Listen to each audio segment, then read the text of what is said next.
Hey there, welcome to a moment of empowerment with Evylyn Rose. I am Evylyn Rose. I am going to give you this brief video overview um, to help improve your spiritual health and well being in whatever little way we can today. If you have not already, please make sure to watch the introduction video for this series. It gives you a lot more on the background of who I am, what this video series is about, and why I'm doing it. Okay, moving into today's topic. This particular moment of empowerment is all about tarot isn't about predicting the future, and here's what it actually does. Okay, so this is a big topic that comes up a lot for me, speaking as a tarot reader and within tarot communities, like that niche level of community, let alone broader communities where the topic of tarot may come up. There seems to be a hyper focus on using tarot as a tool of prediction. So we're going to go over in this video why that's not accurate. So, what tarot is for? So, the first thing we need to realize is that fortune telling is not the same thing as future telling. So, when we're talking about fortune telling, we're talking about all kinds of fortune. So, your health, your wealth, your relationships with others, your luck, all these different domains of our lives are fortunes or part of our fortunes. So, when we are talking about fortune telling, what we're talking about is being able to kind of cue into that wide range of the spectrum within each of those domains. So, for example, with your luck, it can range from like, oh my goodness, I have the worst luck ever. Nothing ever seems to go my way. Have I been cursed? Am I jinxed? To the other side of that spectrum, which is like, oh my goodness, the world is your oyster. Anything and everything you want just seems to magically appear. You don't have to think about it. You don't have to want it. Like it's suddenly there. Randomly find like $100 bill for no good reason, and the rest of us are envious, right? So luck can range anywhere on that spectrum. And so when we're talking about luck as fortune, we're talking about, okay, let's see where you are at right this moment within that spectrum. And so that's kind of what tarot does with these fortunes. It's all, when we're talking about fortune telling, it's all about a snapshot of where you are on these different aspects of your lived life experience and potentially where they could go from there, how they can change or in what ways they may change. And that aspect of tarot where we start talking about how it could change, that's when it starts getting into that future telling domain. And now future telling specifically is like, I'm telling you your future. That is not what tarot is for. It was never designed for that. Tarot began as a tool for spiritual growth and reflection, and it was never about trying to predict the future. Yes, in terms of fortune telling, but not so much in the future telling.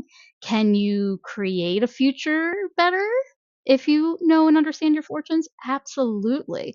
So the two are not synonymous, but they often get interwoven. And a lot of that confusion specifically for tarot comes into business laws. So, in many parts of the world, the US included, across various states within the US and countries around the world, there became a serious need for government bodies and political bodies to create regulations and policies to help protect consumers, protect the constituents, their community members, because we had and still to this day have charlatans, grifters, and all these other types of people who are just out to separate you from your money. Whether their intentions are good or not doesn't change that the practices themselves are not so savory.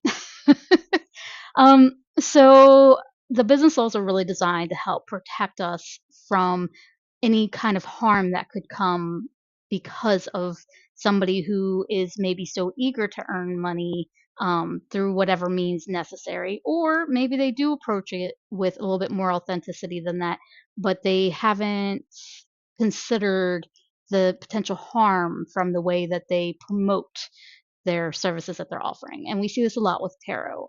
You get your full-blown charlatan grifters who literally are just, I'm just going to make a show of this. We're going to make it gimmicky, theatric, whatever.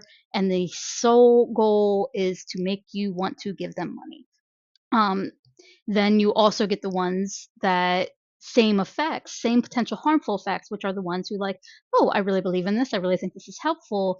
And then they dive into it without taking the time to learn how to address this kind of information in healthy and safe ways for the people who are coming to them, and putting their trust and faith into what they have to say. And so a lot of these business laws really are really focused in on that part of where it was a pure charlatan, unsavory, no ethics. Let's just get their money and go. This is like the snake oil salesman rolls into town, makes a whole bunch of money off of false claims, and then hurries and rolls out of town before anybody has a chance to call him out on it. That's what these business laws were trying to protect people. So tarot, unfortunately, because it was so common for charlatans of that type to make use of tarot got lumped into this. It's future telling. They're telling people that they can tell them their future and that this is their fate and only they can solve it if they just continue to see them all the time and pay for all their additional services that are completely unrelated to what they came to them for in the first place.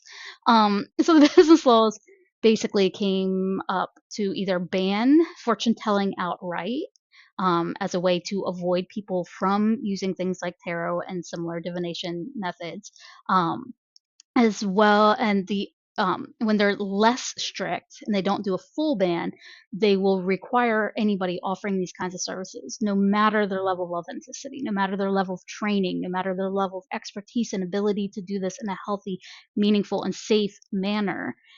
Instead, they all have to label themselves as entertainment only. Now, if I go to somebody and they're doing tarot and it says for entertainment purposes only, then I'm just going to automatically assume that this is somebody who's doing a gimmicky or theatric style tarot reading, which is not what I would want. I would want somebody who is providing an authentic spiritual practice, and providing their service within that framework. Unfortunately, because of business laws, they're required to still label it as entertainment only. So you have the really good intention of the business laws, and then the unintentional consequence, which is the general public and the people who may need these services not being able to differentiate between the real grifters, the entertainers, and the authentic spiritual leaders and practitioners who can address their needs safely. Okay. So, that going a little further, because I can talk on that topic for hours. Let's break down real quick when we're talking about divination and prediction. These are other words when we're talking about tarot that gets lumped together and used synonymously, but they're technically not.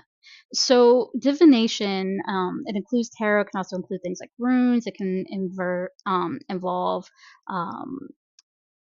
pendulums. It can involve all kinds of various different tools, and other ways of looking out at the natural world, making observations, for example, the movement and behaviors of birds as a form of like omens or signs, and then used and interpreted in a way to figure out what significance these things have.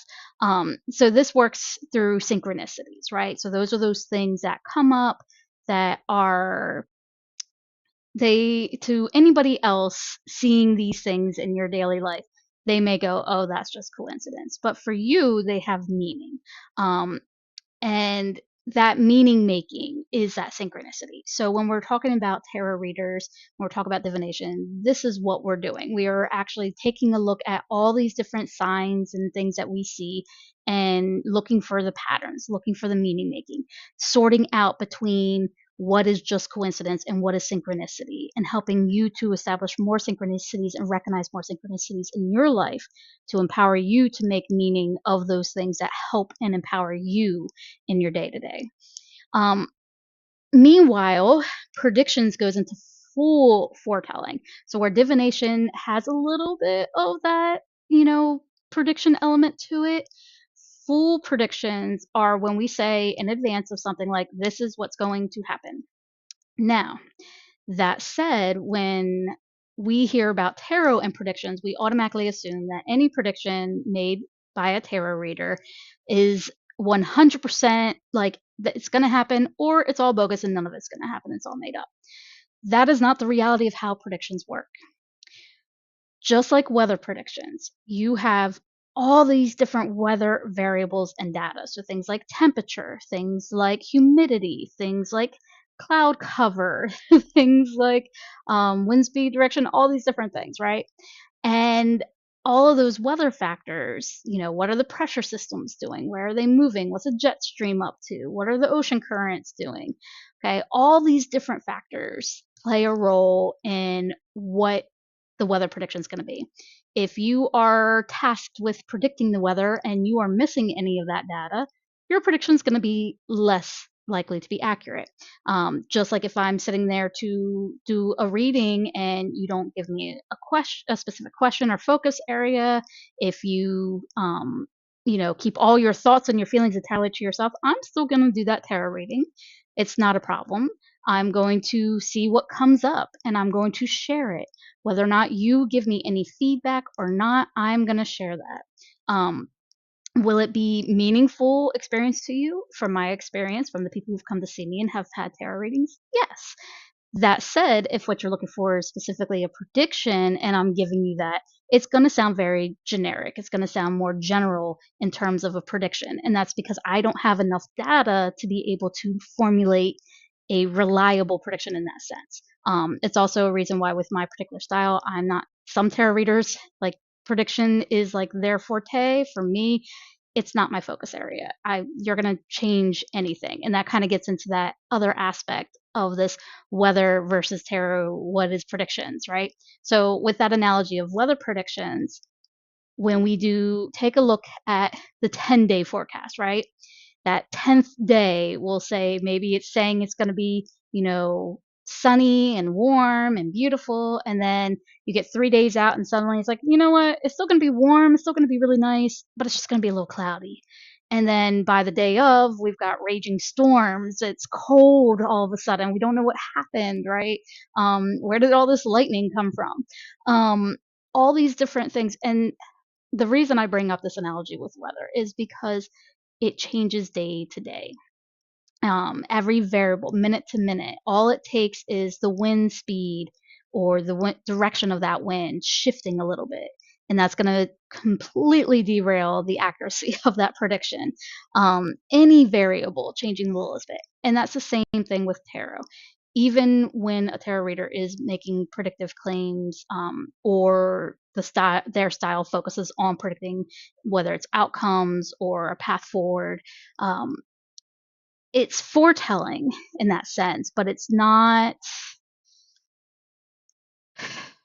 it's like any other prediction, it's only going to be as accurate as the amount of data that you provide to that reader. So for example, if you want me to focus on your love life and you're like, I want to know the things, and but you only have me draw like 3 cards and you tell me no details about your personal history. You don't tell me anything about your work life. You don't tell me about the kids. You don't tell me about, all the things, all those lived experiences that all those details.